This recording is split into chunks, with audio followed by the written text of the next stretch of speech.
Hello everyone, मैं रिया श्रुति और शायद हमारी और आपकी मुलाकात 20-22 दिन के बाद हो रही है। और मैं 22 दिनों से कोई वीडियो, कोई ब्लॉग, कोई ऐसी एक्टिविटी नहीं की क्योंकि मैं काफ़ी तकलीफ़ में हूँ और मुझे नहीं पता था कि मैं इतना लंबा समय आप लोगों से ब्रेक लूँगी और मुझे यूट्यूब छोड़ना पड़ेगा। पर मेरा मन नहीं लग रहा था। ज़िंदगी में काफ़ी मुश्किलें आती हैं, काफ़ी दिक्कतों का सामना करना पड़ता है, पर मेरी ज़िंदगी में क्या ऐसी तकलीफ़ थी जो मुझे छोड़ना पड़ा यूट्यूब।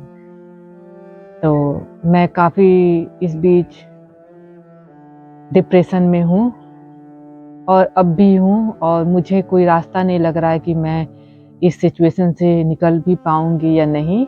और जब भी रास्ता मिलेगा तो मैं बताऊँगी, वीडियो के माध्यम से बताने की कोशिश भी करूँगी।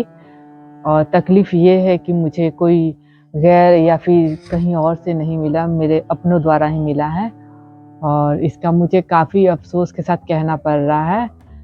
मैं ऐसे तो अपने फैमिली को मैं जानती हूँ और अच्छे से जानती हूँ और एक फैमिली एक बुरे वक़्त में कितना साथ देती है आप लोग को भी पता है, क्योंकि कोई फैमिली से अलग नहीं है, कोई फैमिली के बिना नहीं रह सकता। और बातें होती हैं, बात बढ़ती हैं, झगड़े भी होते हैं, लेकिन जो मेरे साथ हुआ वो शायद इन सब से बढ़कर था।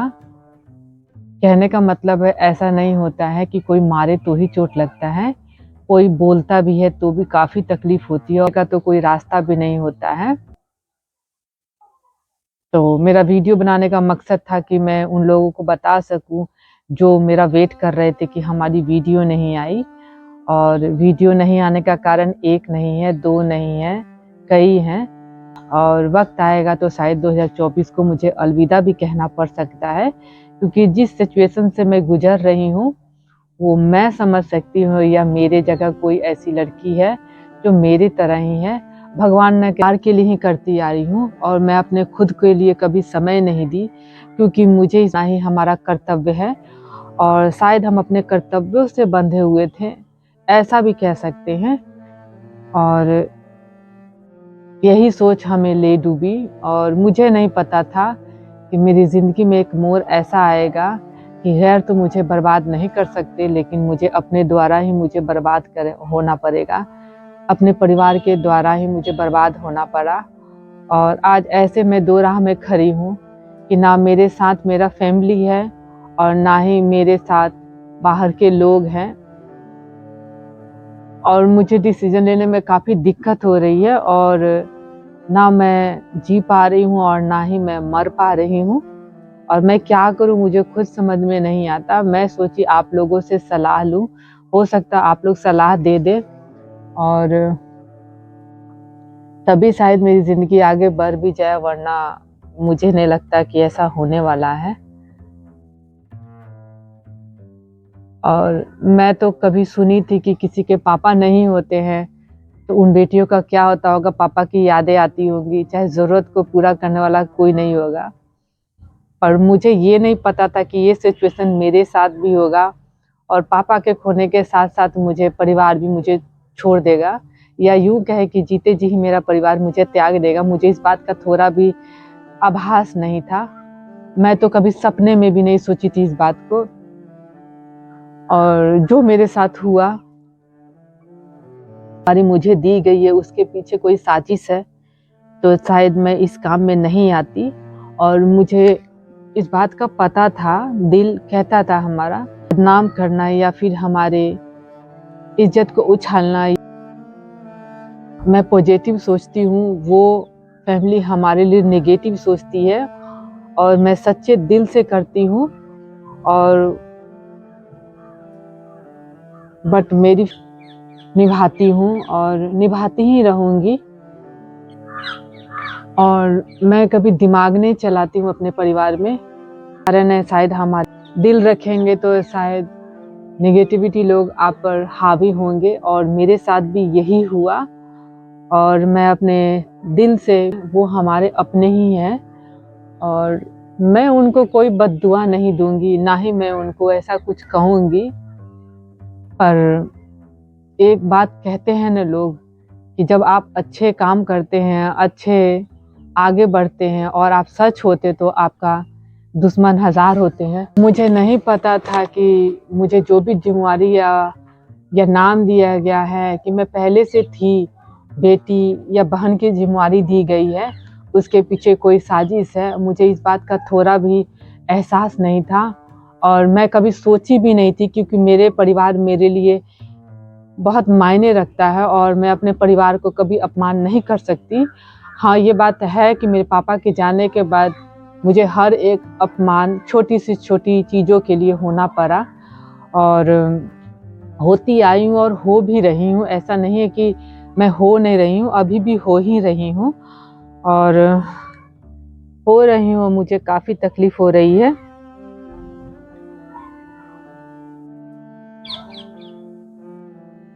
एक बात का तो मुझे पता पापा के जाने के बाद हो ही गया था कि हमारा इस परिवार में, मेरे परिवार के बीच हमारा कोई नहीं है, क्योंकि पापा पहले ही कह चुके थे कि हमारे जाने के बाद तुम शादी नहीं की हो तो तुम्हारे परिवार नहीं देखेंगे।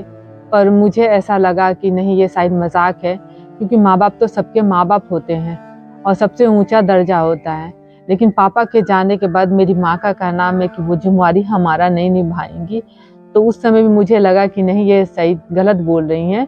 अगर जवाब दो तो कहती हैं कि माँ तो कुछ भी बोलेगी, हाँ तुम, समाज ने हमें पगड़ी बनाया है, तुम नहीं, और हमें मजबूरी में पगड़ी बनाया गया है। तो इन सब बातों का मायने काफ़ी रखता है जिसके पापा नहीं है। तो मुझे ऐसा ऐसा कहा गया है, तो मैं सोची कि क्यों मैं किसी की बोझ या किसी की जिम्मेवारी बनूं। और इस बीच ना हमारी कोई बहन साथ दी, ना हमारा कोई सीनियर ना कोई जूनियर। हाँ, छोटी बहन है, चाहे कोई एक दो भी हैं परिवार के सदस्य, तो वो मायने नहीं रखते कि हाँ वो क्या बोल रहे हैं क्या नहीं कह रहे हैं, उस बातों का मतलब ही नहीं है।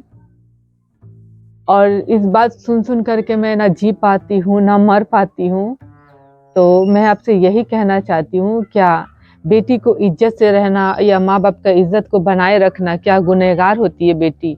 अगर होती है तो क्या मुझे सुसाइड कर लेना चाहिए या फिर मुझे घर सरेआम छोड़ देना चाहिए? मैं यही जानना चाहती हूँ। मेरा वीडियो बनाने का यही मकसद है कि इस लड़की को आप सुझाव दीजिए कि हाँ, क्या मैं गलत हूँ या मेरे प्रति किया हुआ सोचा हुआ कार्य गलत है? मुझे ये बताइए, मुझे नहीं समझ में आता।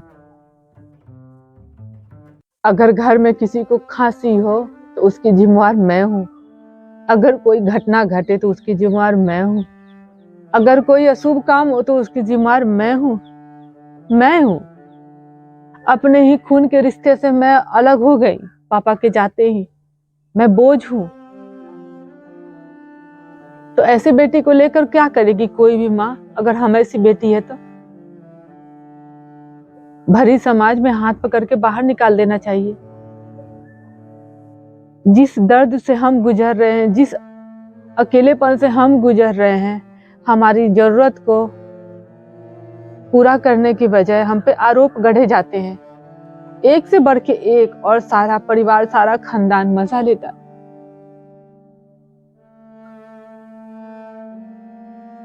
तो ऐसी जिंदगी जी कर क्या करना?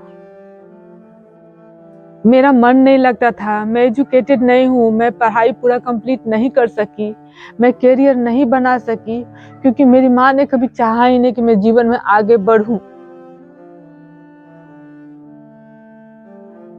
पर आगे नहीं बढ़ने देगी। अगर मैं जिंदगी में आगे बढ़ने का फैसला लूं तो फिर मुझ पे आरोप एक से बढ़ के एक क्यों गढ़े जाते हैं?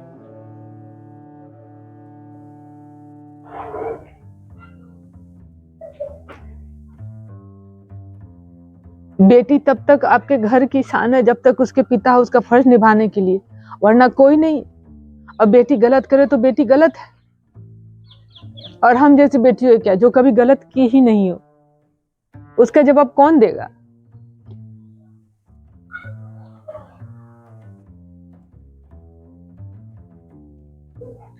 अगर आप लोग चाहते हैं कि हमारी लाइफ सेव रहे और या फिर मैं आगे बढ़ूं, तो मुझे सुझाव जरूर दीजिएगा,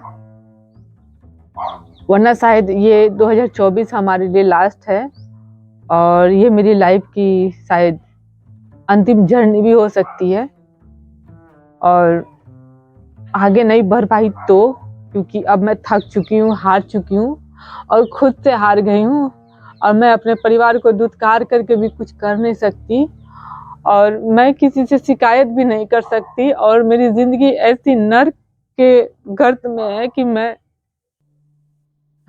कुछ भी कह नहीं सकती। मैं आपको बस इशारा कर रही हूँ, और मेरे पापा कहते थे कि जिंदगी से हार मत मानो, कोई भी गलत कदम उठाना आसान है, और उठाने के बाद वो गलत कदम आपको जीवन भर साथ रहती है जब तक आपके फैमिली है। तो ऐसा ना करे, इसलिए मैं आपसे सुझाव मांग रही हूँ। इसलिए मैं 20-22 दिनों से कोई वीडियो शूट नहीं की हूँ, और मैं आप देख ही रहे कि मेरी हालत क्या हो चुकी है, और मेरी तबीयत बिल्कुल ठीक नहीं है।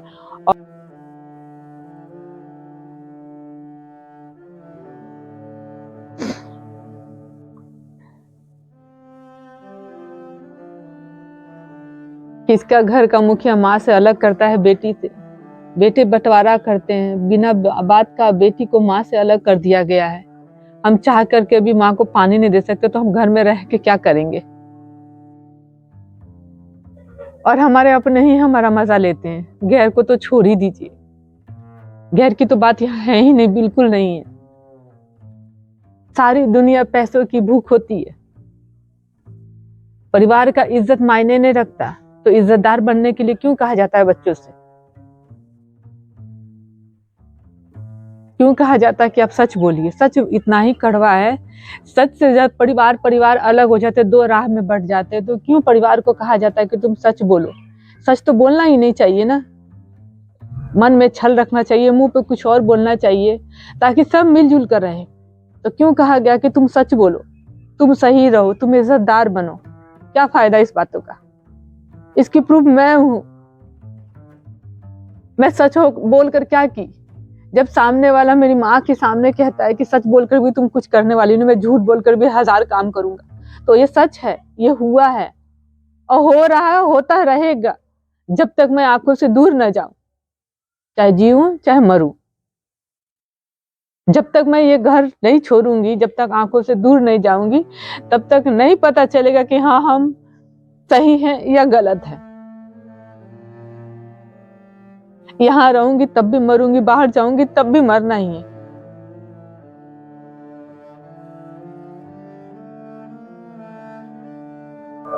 अपना सारा दोस्त मरने के लिए मुझसे ये जिम्मेवारी दी गई थी, ताकि वो खुद के पॉजिटिव कर सके कि हाँ कि वो सही है इंसान।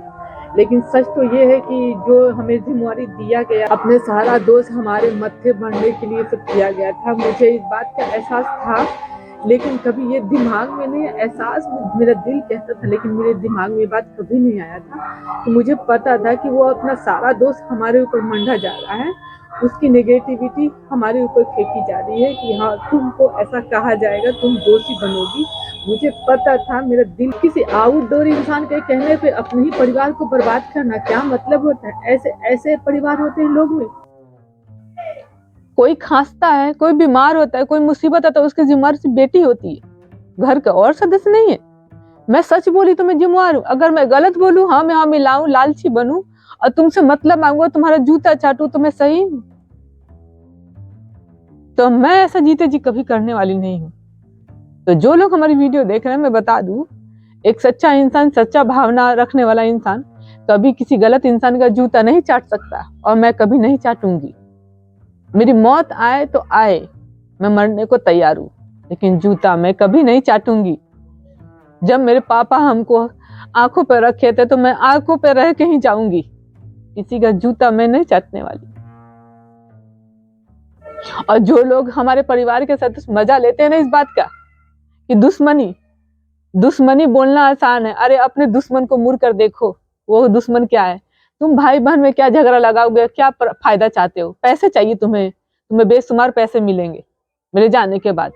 तुम जूता चाटना, तुम लोग खाने वाले लोग हो, खा खा के जूता चाटना, खाना, रहना, और बेटियों का घर मायका नहीं होता, ये मैं अच्छे से बता दूं, कान खोल करके सुन लो। बेटियों का घर मायका नहीं है, और मेरे लिए तो बिल्कुल नहीं है।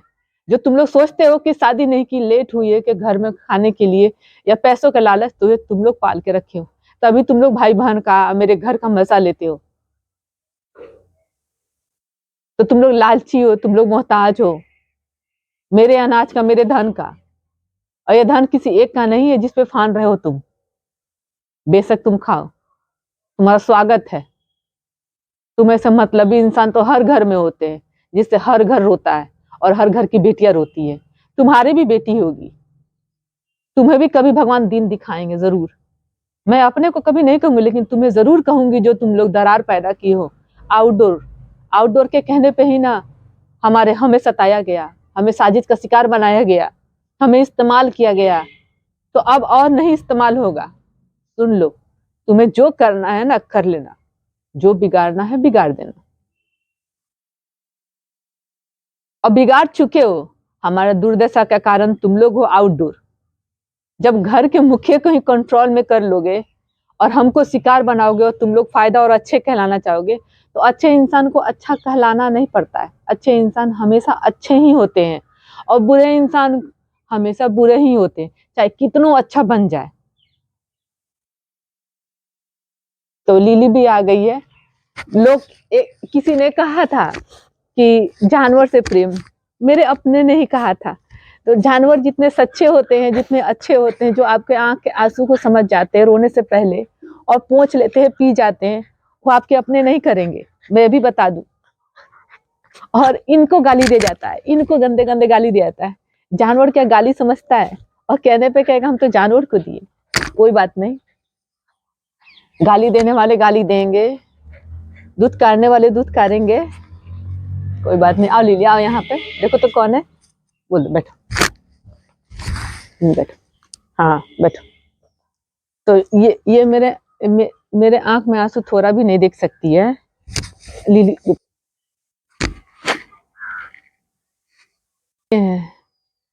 जब हमारे लिए मजबूरी में पगड़ी बांधी गई है, बंधाई गई है, तो मुस्कुरा के हम उस बोझ को कभी दूंगी नहीं। कभी तो बोझ दी नहीं हूँ, और ना ही दूंगी बोझ। और मैं शायद ही ऐसी लड़की हूँ अब तक अपने खानदान में कि जिसने मुझे ठुकरा दिया। मैं कभी उसके पास गई नहीं और ना जाऊंगी।